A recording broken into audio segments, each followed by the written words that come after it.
Hi guys, welcome back to my channel. Today I'm doing 10 books that I think are actually worth the hype they get. A lot of these are ones that I have seen just plastered across YouTube, TikTok, BookTok, all of that sort of thing. And then some of these are cozy mysteries, so they're a little less widespread over BookTube, but within the cozy genre I know there's some of the big ones. So we're just gonna hop into the first one. So a brand new one that I think is worth the hype is The Only One Left by Riley Sager. This one just came out last month and it came out with a bang. So this one is like a gothic whodunit kind of thriller. I feel like especially like the second half it picks up really fast and the characters are definitely feeling a sense of danger. Basically our main character in this is Kit, and she is a caretaker and she has been assigned to work with Lenora Hope, who has a very deadly reputation, kind of like Lizzie Borden-esque, because as like a teenager, she was accused of murdering her entire family, but she was never convicted of it. There wasn't enough evidence, but that kind of reputation has stuck with her. Well, fast forward decades later, Kit is coming to take care of Lenora, and Lenora's in like her 70s or so. She's had multiple strokes. She can no longer speak, so she communicates using a typewriter. And as she starts to get to know Kit, she types on the typewriter, "I want to like tell you everything."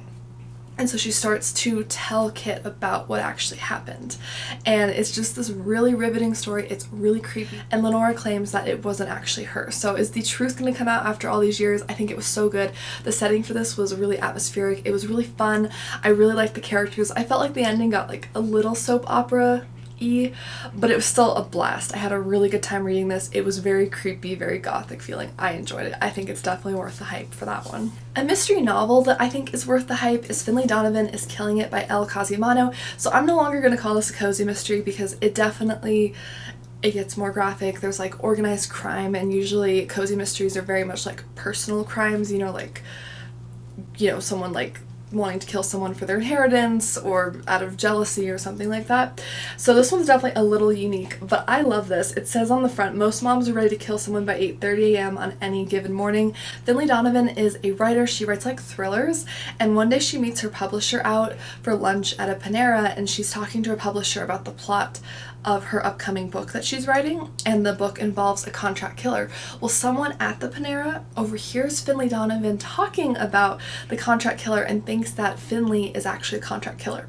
So they try to leave her a note to hire her, and Finlay's in a tough place. She's got multiple like small children. She's kind of going through like a divorce with her husband. There's like bills stacking up. She is not in a good place financially, and so she takes them up on it, and it is just a funny series. It's really just unique. I feel like it's starting to, like by the third book I've read, it's starting to kind of lose its charm a little bit, but the first two books especially, it's really funny.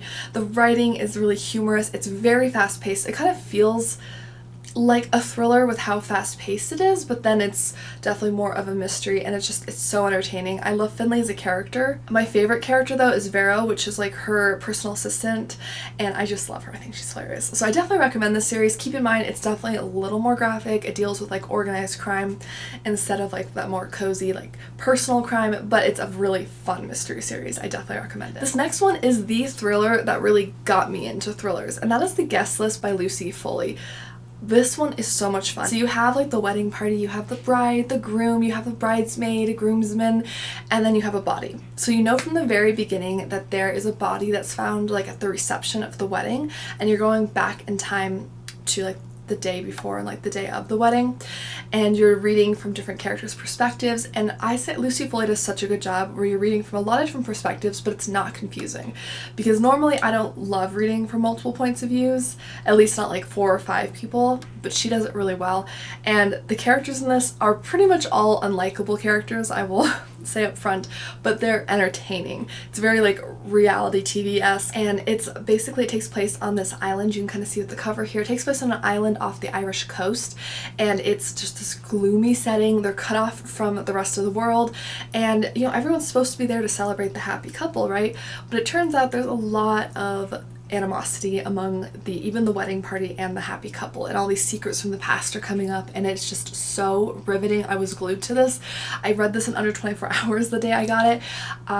It really got me into thrillers, so I have to include this one. I think it absolutely deserves like the hype it gets. It's just really fun, really entertaining, a great thriller. A cozy mystery series that I think gets quite a bit of hype, but it definitely deserves it, is the Bakeshop mystery series by Ellie Alexander. I feel like this is one of the most like beloved cozy mystery series that I see a lot of people who talk about cozy mysteries talk about, and I can see why. The Bakeshop mystery series is just so, it's charming, it's delightful, it's heartwarming. We have our main character Jules, short for Juliet, and she returns home in the first book after working on a cruise ship as like a pastry chef, and she returns home to Ashland, Oregon, which is this beautiful town, like just beautiful like woods, lakes, everything you could want basically, and it also is like a very heavy like Shakespeare themed element. Like the town does all these different like theater performances and Shakespeare festivals and things. It's really cool. So Jules returns home, she's working in her family's bake shop Tort, and she's just kind of trying to find herself and sort out some things that had happened in her personal life, and you know, of course, as is the case with cozy mysteries, they end up staying in town and the series continues. She's solving mysteries in each one, and the mysteries are just always fun, but the seasonality of these books, like the holidays and the seasons, they really celebrate that to like the fullest, and I love that. I also get really attached to the side characters in this. I definitely recommend reading this one in order. A lot of cozy mysteries you can kind of jump in at any point, but this one, the side characters all have really in-depth plot lines along with the main characters, so you really want to read them in order. I love all her employees at Tort.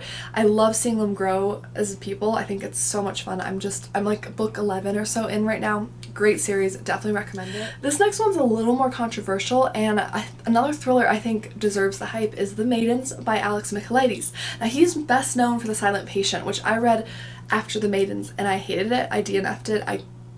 I'll link the thriller vlog above where you can see me rant full on about this if you would like to check that out. But The Maidens I read first and I really enjoyed it. Our main character in this is Mariana, and she is like a group therapist, and she's barely holding it together herself, unfortunately. She recently lost her husband like within the last year. She's grieving.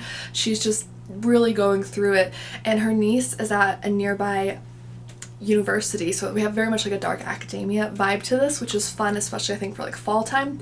And her niece is at a university and a murder happens to someone her niece knows, so Mariana rushes out there because her niece like is an orphan, like she doesn't have any parents left, so Mariana and her husband were like a big part of her life, and so she rushes out there to support her niece, make sure she's okay.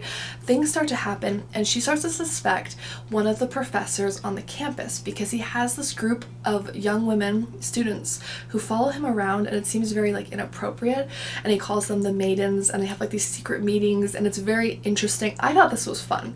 The main character is a little dense, I will say, but I think for a lot of thrillers you kind of have to have a main character who's a little oblivious at some points, but this was just fun. You have the dark academia vibes, you have a really fun thriller. I like the, you know, the university setting. I thought the ending for this was amazing. I did put it together just before it happened, and I was very happy with myself, and I thought it was a cool ending. I don't know. I know a lot of people didn't like this as much as The Silent Patient, but I hated The Silent Patient, so I don't know. But I definitely think this one's really fun. I would recommend it. Another cozy mystery series that I think gets a fair amount of hype and that I think deserves it is Abby Colette's Ice Cream Parlor mystery series. The first one in the series is A Deadly Inside Scoop. This is the second one, A Game of Cones. And I recently finished A Killer Sunday, which is the third and the most recent release for the series.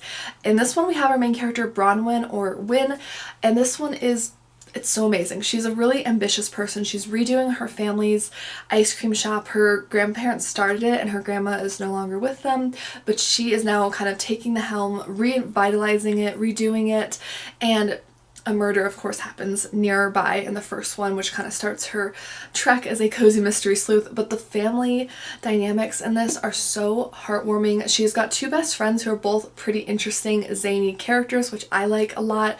And I think Bronwyn herself is just a really enjoyable character to read about. So I definitely recommend this. I think it's just a delicious, fun, lighthearted, but just easy to get through cozy mystery series. It always makes me smile. I think the mysteries are solid. I like the characters a lot, and it's grown on me a lot, so I definitely recommend this series. A thriller that I also think is worth the hype, this one came out in fall last year, and that is Daisy Darker by Alice Feeney. I thought this one was really fun. Our main plot for this is kind of like a dysfunctional family, and then there were none. So the characters are again remote on an island. They're going out there for Nana's 80th birthday, and these characters, the family members, they don't get together very much. Like, they do not have relationships outside of seeing Nana, so it's awkward when they get together. There's a lot of secrets, a lot of people don't like each other, so it's a lot of fun already with that.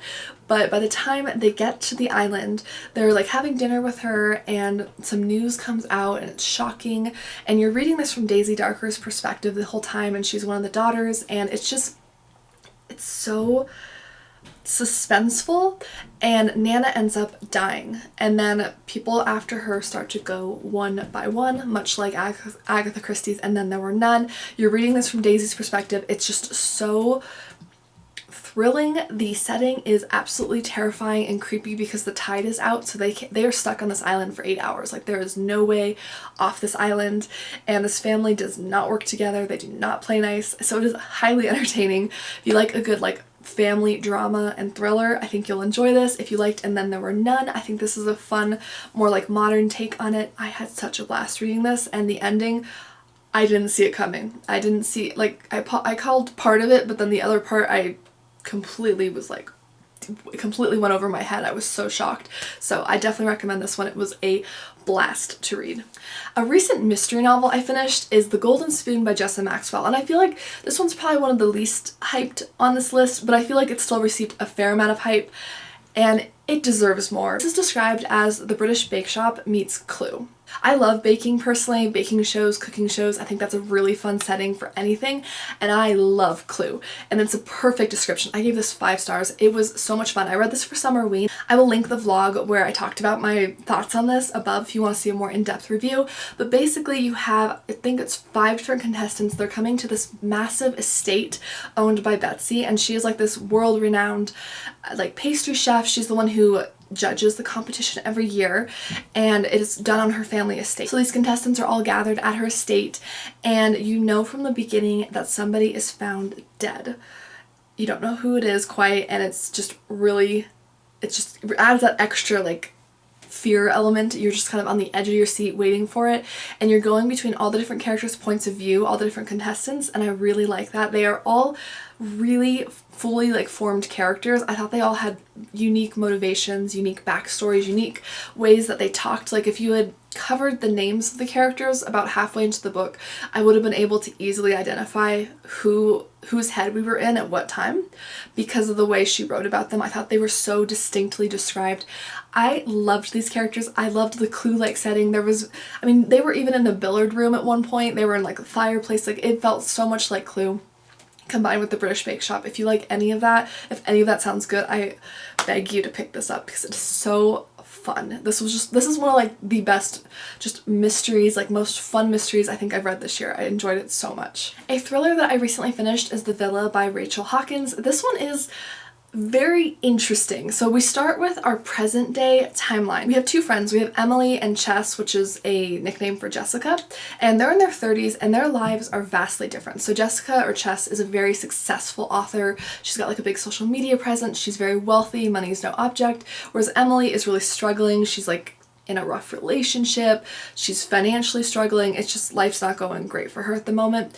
Well, they kind of have lunch together. They reconnect, and then out of the blue, Jessica invites Emily to this villa in Italy, and she's gonna pay for everything. She's like, let's go 2 weeks, let's go. Well, they're both writers, so she's like, let's do like a writing retreat. We can like explore the Italian countryside.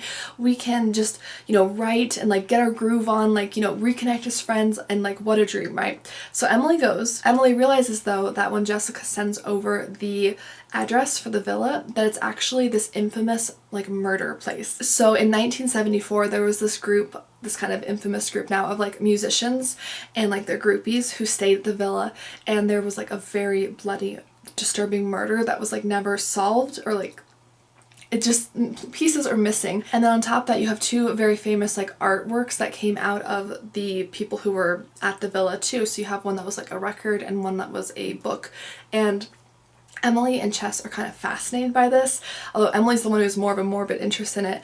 And while she's there, she starts to dig into the past and thinks, maybe I can solve this, or maybe there's more to the story. And you're going back and forth between the timeline from 1974 and present day, and it's really fun. I did think some of the twists were a little easier to call for the present day, but just the writing was just so captivating, and I thought the ending was very interesting. So I really enjoyed this. I think it's a really fun one, especially for summer, because of the villa setting. It feels very summery or spring time, and I really enjoyed it. And last but not least, this is probably the biggest one on this list in terms of hype, and that is Legends and Lattes by Travis Baldtree. This is very much outside my typical read because it is a fantasy novel. I don't read too many of those. I'm mostly on the thriller and mystery genre, so if you enjoy those, definitely hit subscribe. But this one was just so widely talked about, and it sounds so cozy, and I love a good cozy mystery, so I thought, why not? This is a cozy fantasy, so it's basically beautiful characters, amazing like fantasy settings, but very low stakes. It's very mellow. You're following Viv, and she's an orc, and she's decided to like hang up her knife, sword, you know. She's like, I've had this lifetime of battling, I'm tired, I want to open a coffee shop, because during her travels she had experienced coffee and she loved it. She fell in love. So she takes it to a town where coffee isn't really well known, at least not in the sense of like lattes and like fancier coffee drinks, and you're following her as she opens the coffee shop. She builds the place, she starts to market it. You get to see her hire somebody who does baking and somebody who helps her serve, and it's just the most heartwarming, cozy thing. I don't know how to say more without giving it away. There is like, of course, a plot with some conflict, but it's very mellow. It's mostly the enjoyment of reading the character stories, following them along, watching them grow, the coziness of the coffee shop. It's so enjoyable. I really hope more books like this are written, because I thought this was just like, it made me tear up at points. Like, I was just so fulfilled. It was just so heartwarming. So I highly recommend that. Thank you guys so much for watching this. Please let me know down below, have you read any of these books? What were your thoughts? What books do you think are very hyped up but they deserve the hype? I would love to hear your thoughts down below. Don't forget to like and subscribe. I do post new content, especially in the mystery and thriller genre, every week on this channel, and I don't want you to miss out. I'll see you guys in my next one. Bye!